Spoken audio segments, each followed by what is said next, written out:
A former key Trump ally plans her departure from Congress. DOJ quietly dissolves, and Washington grapples with rising health care costs yet again. To discuss that and more, we turn now to our Politics Monday duo. That is Amy Walter of the Cook Political Report with Amy Walter and Tamara Keith of NPR. It's always great to see you both. So President Trump today was expected to unveil his plan to deal with spiking Obamacare premiums, but that announcement, our White House and congressional teams are told, was delayed after congressional Republicans pushed back against the president's apparent sudden embrace of these expiring subsidies. Amy, what does this delay tell us about the internal dynamics of the Republican Party, especially between the White House and Republican congressional leadership? Right. So the issue of health care is something that Republicans in Congress have long grappled with and not really found an answer to. I went back because I remembered after John Boehner, the former speaker, was out of office for a little while in 2017 when the first version of repeal and replace the ACA came up. He was quoted at a conference saying, "I've been in Congress for 25 years. I've never seen one time when Congress agreed what a health care proposal should look like." In other words, even before the replace and repeal failed in 2018, he was predicting it wasn't going to work because Republicans have such a tough time on this issue. So that's number one. The second is that where the divide really is between a president who believes that this is a political liability coming up in the midterms. He sees where the polls are. He sees how much support there is for extending these ACA subsidies, and his Republicans in Congress who ideologically are deeply opposed to everything that the ACA stands for, and many of whom voted to repeal it not that long ago when the president was in his first term. More than 60 times. Oh, yeah, the 60 times, and then they finally got the vote to actually repeal it in 2017 or 2018. Yeah.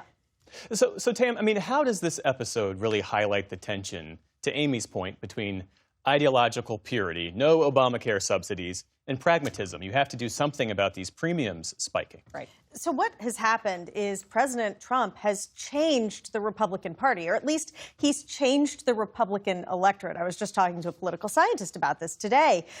He has expanded the party. He's expanded the tent. He's brought in a lot of voters who are more working class, who would be more sensitive to these spikes in healthcare costs. And he has his finger on the pulse of his base, which is not the same as the traditional Republican Party or the same as the Tea Party, which wants to make the government smaller. Yep. And so when you have a big tent, and President Trump's presidency has sort of helped paper over this, when you have a big tent, there are divisions, and what you're seeing right now is with such a narrow Republican majority in the House and the Senate, those tensions between the libertarian wing and the populist wing, or whatever you want to call it, those tensions make it really hard to get something done.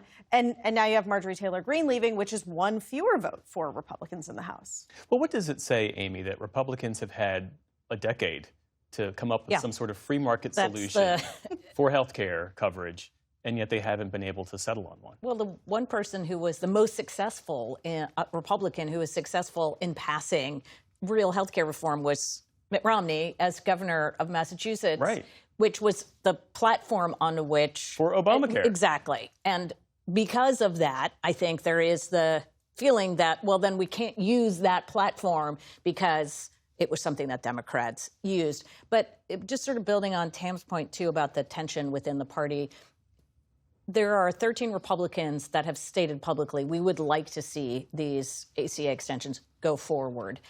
They all sit in vulnerable districts that are up in 2026 that either Trump narrowly carried or Kamala Harris carried. But most of the people in Congress don't sit in those kinds of districts. But these are the people who will determine who's in the House majority. You mentioned Marjorie Taylor Greene. She announced on Friday her resignation from Congress effective January 5th. And that announcement came just 1 week after she criticized President Trump, or rather, President Trump withdrew his support for her after she criticized him.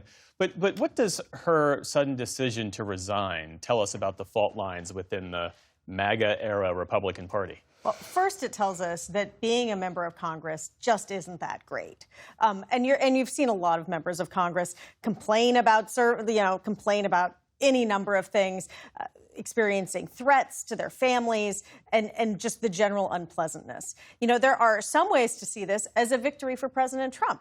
She criticized him. It wasn't just the Epstein files. It was on the economy. It was on Venezuela. It was on other foreign entanglements. She was becoming a critic from inside the party, and that was a problem for him.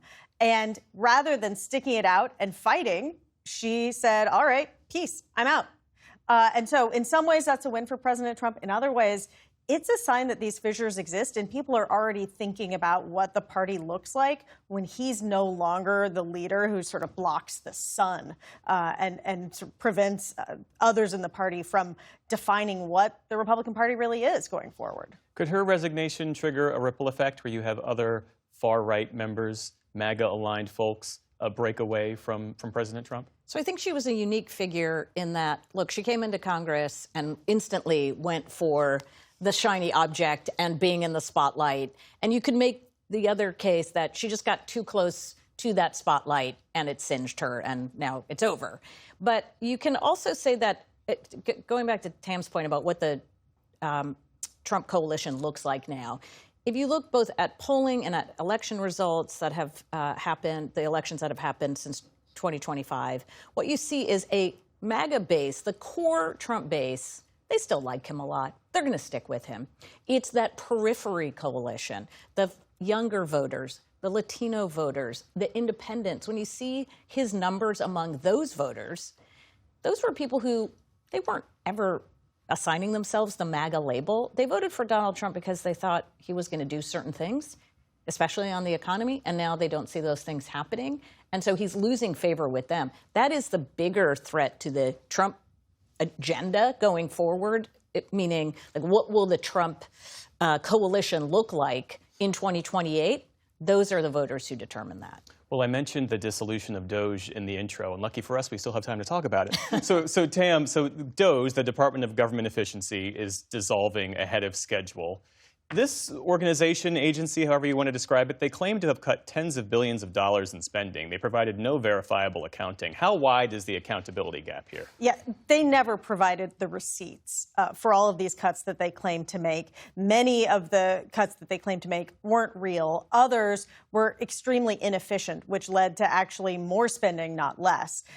And the reality is that DOJ has basically been dead since the summer, since President Trump's falling out with Elon Musk. They've sort of repaired that relationship now, but DOJ was more an idea than it ever was a practical reality. What's it say about the feasibility of rapid-fire bureaucratic overhaul in a federal government that's built on bureaucracy?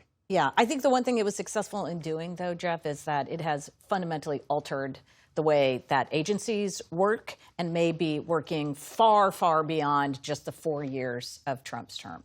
Well, we covered a ton of ground on this Monday. Amy Walter, Tamara Keith, thanks as always. You're welcome.